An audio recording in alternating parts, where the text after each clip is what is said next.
Hello guys, most welcome. हम कर रहे हैं कॉस्ट अकाउंटिंग, चैप्टर नंबर 3 चल रहा है मटेरियल कॉस्ट कंट्रोल। इस चैप्टर का आज का पार्ट नंबर 5 है। हमने अभी तक इस चैप्टर के अंदर इन्वेंट्री कंट्रोल यानी कि मटेरियल कॉस्ट कंट्रोल करने की कुछ टेक्निक समझी।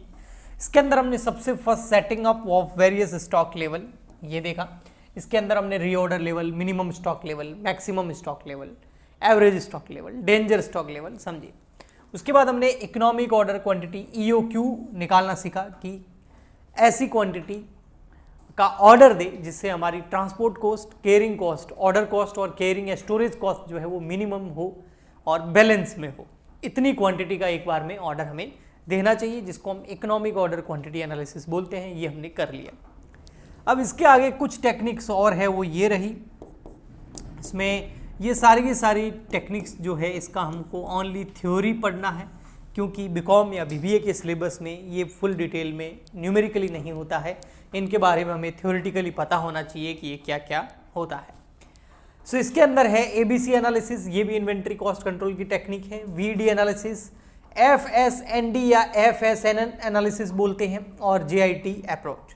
तो आज के इस लेक्चर के अंदर ये चारों अप्रोच मैं करवा दूंगा, और फिर उसके बाद हमारा मटेरियल कॉस्ट कंट्रोल करने का जो टेक्निक्स है इन्वेंट्री कॉस्ट कंट्रोल करने की, वो कंप्लीट हो जाएगी। फिर हम मटेरियल के वैल्यूएशन की और स्टॉक के वैल्यूएशन की ओर बढ़ेंगे, जिसमें हम FIFO LIFO वगैरह करते हैं। आपने सुने होंगे नाम। तो दो तो पहले हो चुकी है हमारी, है ना। दो तो हमने पहले ही फुल डिटेल में कर लिया है, ये वाला setting up of various stock level और EOQ एनालिसिस। थर्ड से स्टार्ट करते हैं आज के लेक्चर के अंदर। इसमें सबसे फर्स्ट आता है ABC एनालिसिस। अब ये इस नाम से ही आप थोड़ा इसको याद रख सकते हैं कि यहाँ पर ABC का मतलब क्या है। तो ABC जो है यहाँ पर कैटेगरी है। ABC जो है वो क्या है? कैटेगरी है। मतलब जो स्टॉक है, जो आपका मटेरियल है, उसको 3 तरह की कैटेगरी के अंदर डिवाइड कर दिया गया है। A कैटेगरी वाला स्टॉक, B कैटेगरी वाला स्टॉक और C कैटेगरी वाला स्टॉक। अब यहाँ पर A कैटेगरी वाला स्टॉक कौन सा होगा? जो सबसे ज़्यादा महंगा होता है। देखो, जो भी हम मैन्युफैक्चरिंग करता है ना, कोई भी कंपनी मैन्युफैक्चरिंग करती है, तो मैन्युफैक्चरिंग करती है, किसी प्रोडक्ट को बनाती है, तो उसमें बहुत सारे कंपोनेंट लगते हैं। ऐसा थोड़ी होता है कि एक ही तरह का मटेरियल लगता है, नहीं।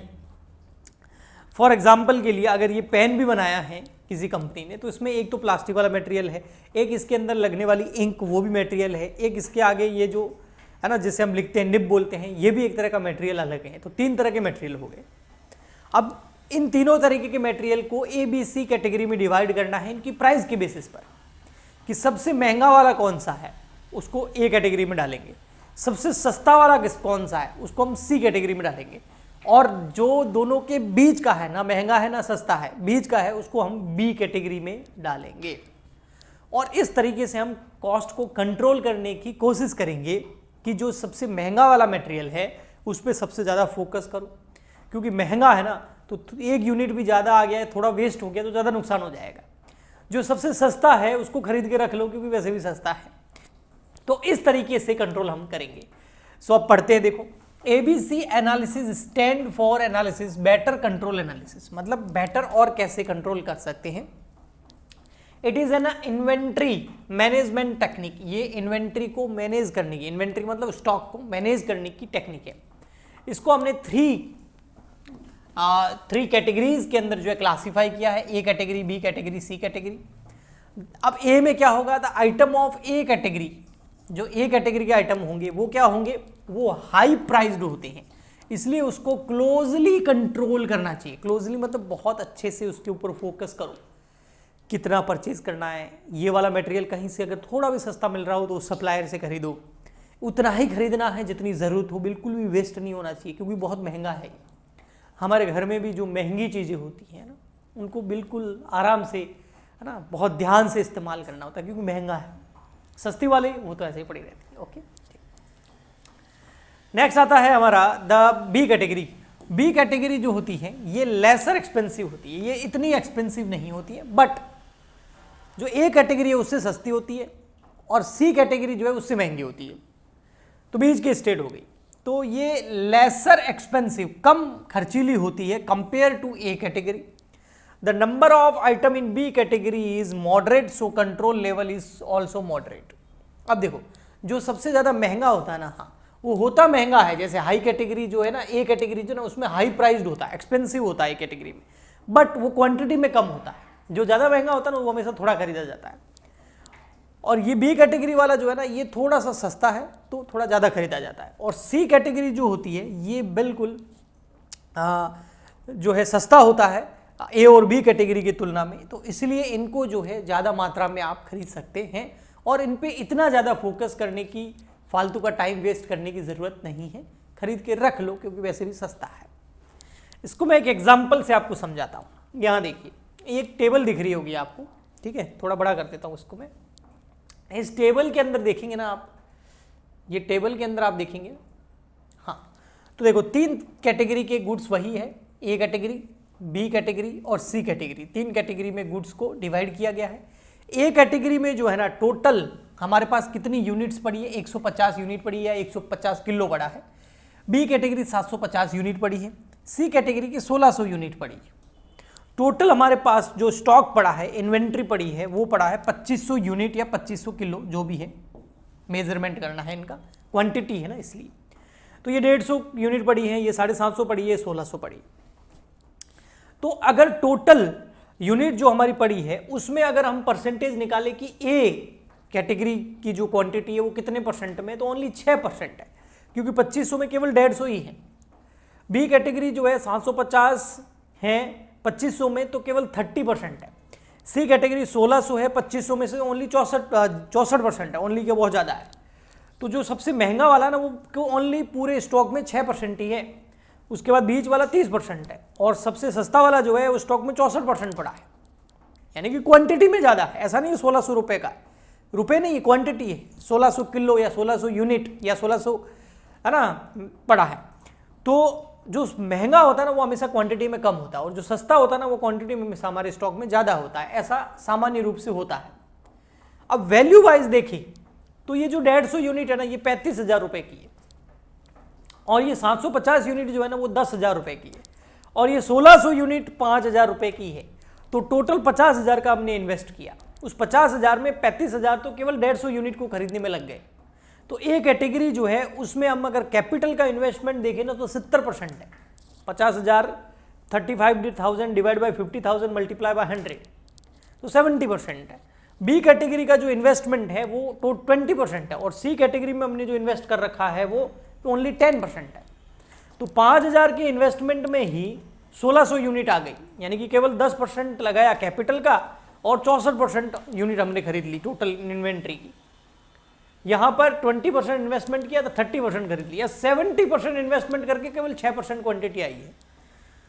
तो देखा जाए तो सबसे ज़्यादा पैसा ए कैटेगरी में लग रहा है, 35,000 रुपये लग रहे हैं 50,000 में से, यानी कि 70% पैसा लग रहा है, और यूनिट केवल 150 आ रही है। तो इसको कंट्रोल करना बहुत आसान है कि 150 यूनिट ही है और बहुत महंगा है, ये इसको ध्यान से अच्छे से इसके ऊपर control system बिठाओ।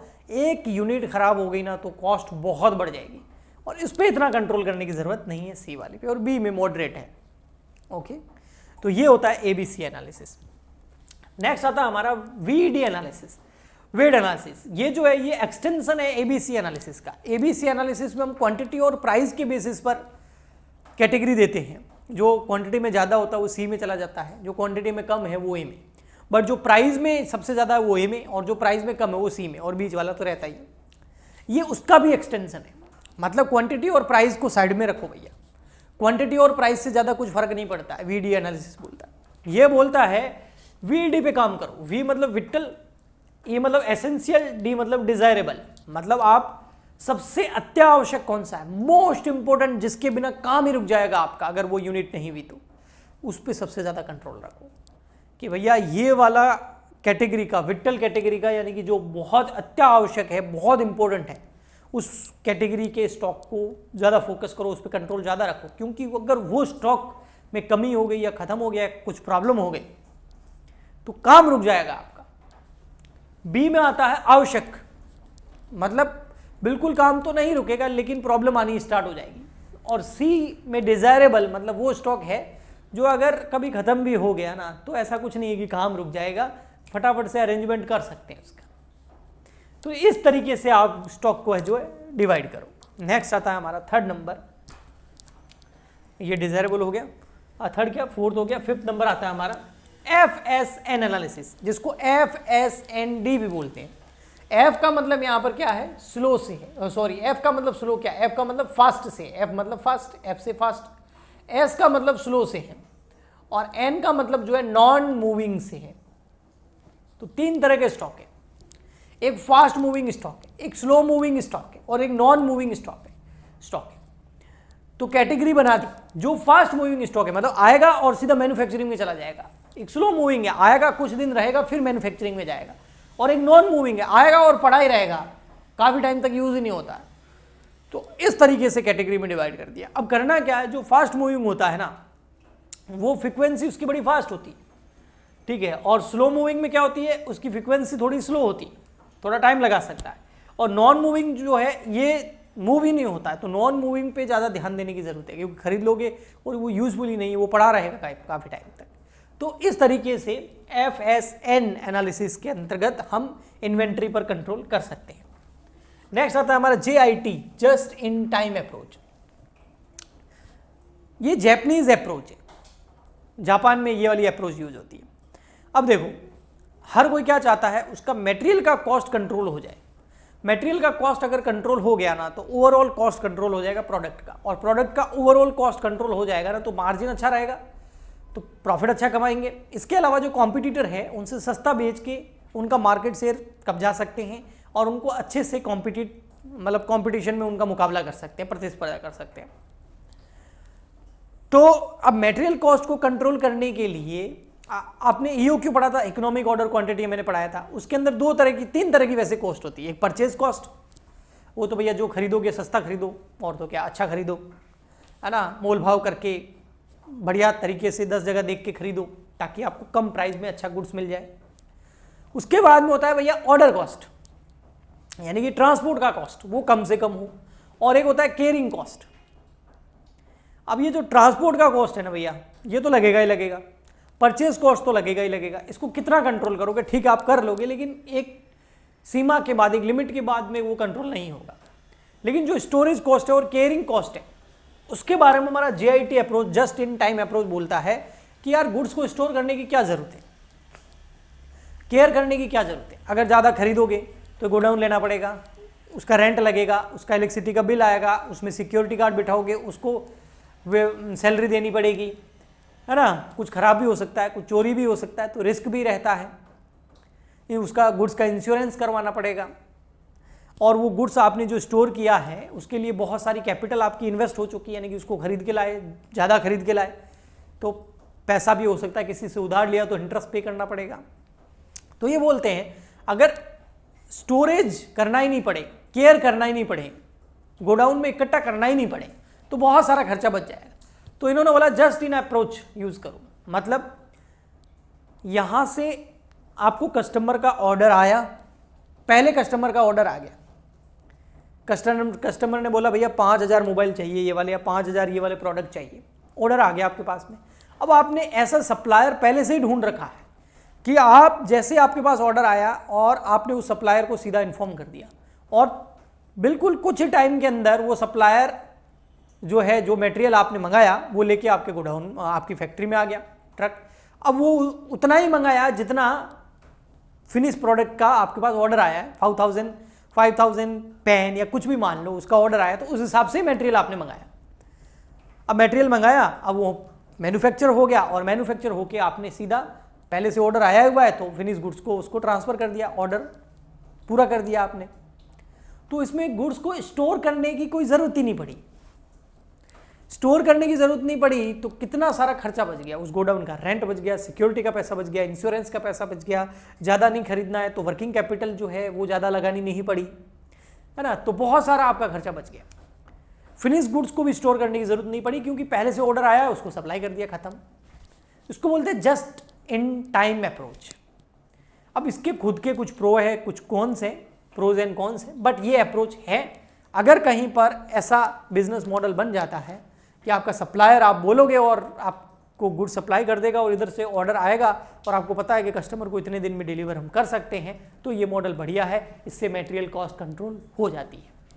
Just in time is an inventory management method in which goods are received from supplier only as they are needed. Supplier से तभी गुड्स सप्लाई हमारे पास होगा, रिसीव होगा जब हमें उसकी जरूरत होगी। The main objective of this method is reduce inventory holding cost. Inventory को होल्ड नहीं करना, केयर नहीं करना है, स्टोर नहीं करना है।